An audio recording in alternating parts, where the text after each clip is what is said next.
Hello everyone, Daisy here again with another Christmas card lift. This is a series that I'm doing with Jennifer, who is Kay's mom on YouTube and Instagram. This week we have a special guest, Karla Yungwirth. I'm sorry, Karla. I'm sure I'm saying that wrong. And she picked our card for today. And it's a beautiful card. You would have just seen it at the beginning of the video by Antonia Florence.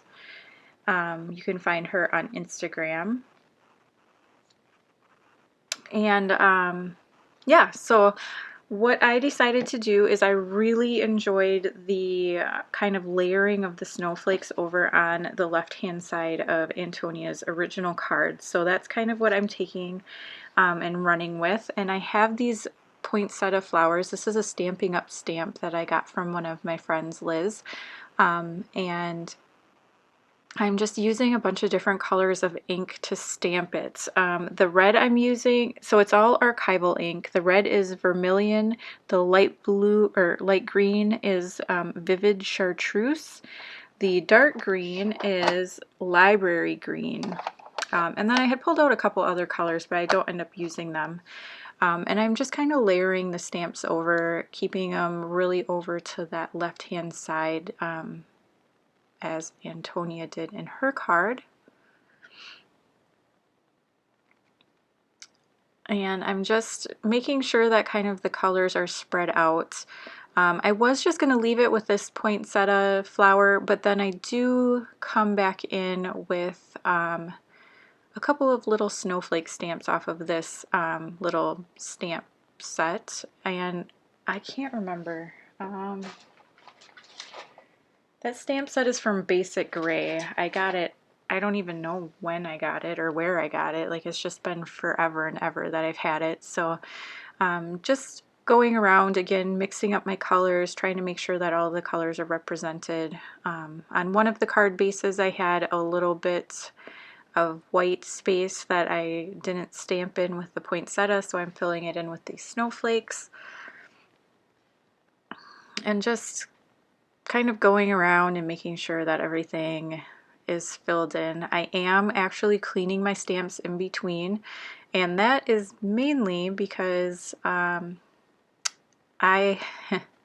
have found that I have got ink all over the place, and I'm assuming it's from not cleaning my stamps very well. And so I'm trying to be better at that, because I'm sick and tired of like ink getting on my hand from like my table or whatever, and it just ends up being a mess. So yeah. So just stamping all over, and I really like how this is looking. The cardstock I am using is from Cardstock Warehouse, and it is the pure white cardstock. And it is the 80-pound paper, and it takes stamping super well. The colors stay really vibrant on it, and it doesn't leak through, which is kind of a big deal for me. So even though I kind of screwed this up and didn't layer, I was going to layer colors behind like Antonia did, and I forgot about that step. So anyhow, I used another Stampin' Up stamp to do the the sentiment there. It just said Happy Holidays. And I decided to skip the kind of die cut piece on the original card, and I'm going to put these little bow buttons on there instead, just because I really liked how it was looking and I didn't want to add something too big. So, and then to finish off, I'm just going to create my card bases, again using the pure white cardstock, and adhere my face to the base. And then off camera, I had forgotten that I wanted to add some sequins. So off camera I do add some red sequins from Spiegel Mom Scraps, and you'll see them in the close-ups. But yeah, that's pretty much the end of my video. I want to thank you so much for watching, and make sure you head on over to Jennifer's channel and Karla's as well and check out their cards. And yeah, I will see you again. We'll be back again next week. So thank you so much for watching, and I will see you again next time. Bye!